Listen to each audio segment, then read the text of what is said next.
আসসালামু আলাইকুম ভিউয়ার্স, আশা করি সবাই ভালো আছেন। Welcome to my new channel L K educational tutorial. আমি আজ আপনাদের জন্য একটি গুরুত্বপূর্ণ রাইটিং নিয়ে আলোচনা করব। রাইটিংটি হলো story on tit for tat. এই স্টোরিটি আপনাদের জন্য অত্যন্ত গুরুত্বপূর্ণ, কারণ এই স্টোরিটি জিএসসি, এসএসসি ও এইচএসসি বিভিন্ন বোর্ড পরীক্ষা সহ বিভিন্ন উন্নতমানের স্কুলে এই স্টোরিটি একাধিকবার এসেছিল। তাই আমি আপনাদের জন্য সহজ ভাষায় এবং বাংলা অনুবাদ সহ এই স্টোরিটি তৈরি করেছি। তো লেসনটি স্টার্ট করার আগে সবার কাছে একটি রিকোয়েস্ট, যারা যারা আমার এই চ্যানেলটি সাবস্ক্রাইব করেননি দয়া করে চ্যানেলটি সাবস্ক্রাইব করবেন। আর প্রতিদিন যারা ইতিমধ্যে আমাদের এই চ্যানেলটি সাবস্ক্রাইব করেছেন তাদেরকে অসংখ্য ধন্যবাদ। তো লেসনটি স্টার্ট করি। Tit for tat. There lived in a forest a crane and a fox. একটি জঙ্গলে একটি সারস এবং একটি শিয়াল বাস করত। They were good friends.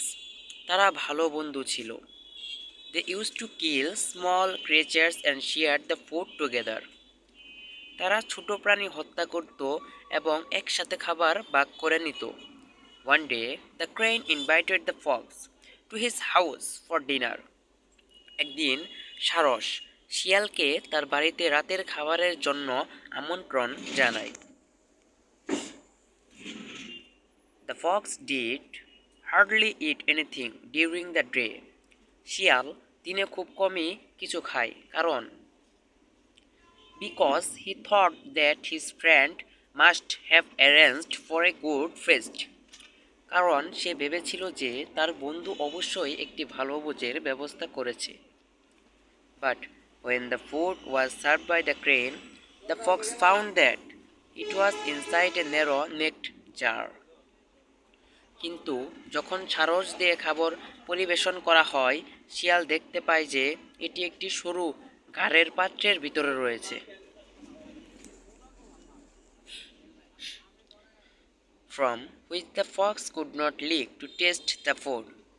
যা থেকে শিয়াল খাবারের স্বাদ নিতে চাটতে পারেনি। He sat idly there while the crane sucked it by interesting his long neck and beak. তিনি সেখানে অলসভাবে বসেছিলেন যখন ক্রেনটি তার লম্বা গাড় এবং ঠোঁট ঢুকিয়ে এটি চুষছিল। After the dinner, the crane asked the fox, "Friend, how did you enjoy the dinner?" রাতের খাবারের পর সারস শিয়ালকে জিজ্ঞেস করল, দোস্ত, রাতের খাবারটা কেমন লাগলো?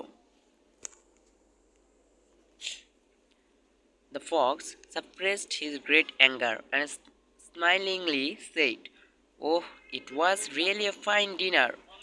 শিয়াল তার প্রচণ্ড রাগকে দমন করে হেসে বলল, ওহ, এটা সত্যিই চমৎকার ডিনার ছিল। Next day, the fox invited the crane to his house for dinner. পরের দিন শিয়াল সারসটিকে তার বাড়িতে রাতের খাবারের জন্য আমন্ত্রণ জানায়। The crane thought that he was not a fool like his friend. সারস ভেবেছিল যে সে তার বন্ধুর মতো বোকা নয়।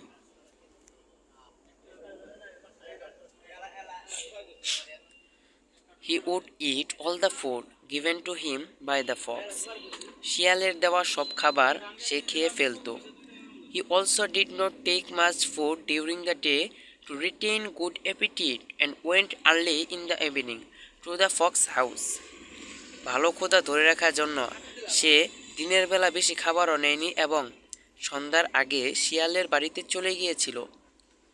The fox received his friend cordially. শিয়াল তার বন্ধুকে সাদরে গ্রহণ করল এবং offered him soup in a plate, এবং তাকে একটি প্লেটে স্যুপ দিল। The crane did not know how to eat the soup from a flat plate. সরাসরি ফ্ল্যাট প্লেট থেকে স্যুপ খেতে জানত না সে। The fox licked the soup from his own plate in a moment. শিয়াল তার নিজের প্লেট থেকে এক মুহূর্তের মধ্যে স্যুপ চেটে নিল। While the crane sat idly to watch the fox eating the soup. আর সারস অলসভাবে শিয়ালকে স্যুপ খেতে দেখতে বসে রইল।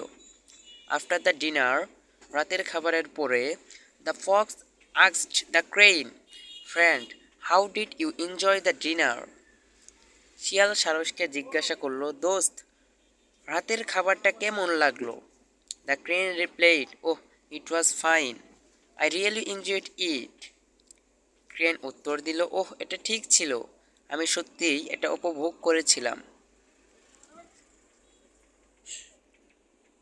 The crane cursed the sly fox from his heart, as he served him in the same way as he had himself served the fox.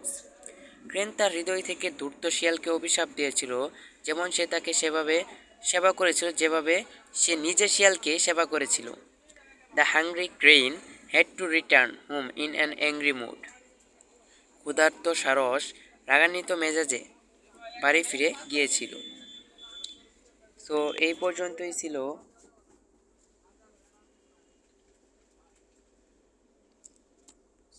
পর্যন্তই ছিল আমাদের এই story writing tit for tat এই স্টোরিটি যদি আপনাদের কাছে ভালো লাগে তাহলে অবশ্যই লাইক, কমেন্ট এবং শেয়ার করুন। আর প্রতিদিন নতুন নতুন প্যারাগ্রাফ, স্টোরি এবং বিভিন্ন ধরনের রাইটিং পেতে চ্যানেলটি সাবস্ক্রাইব করুন।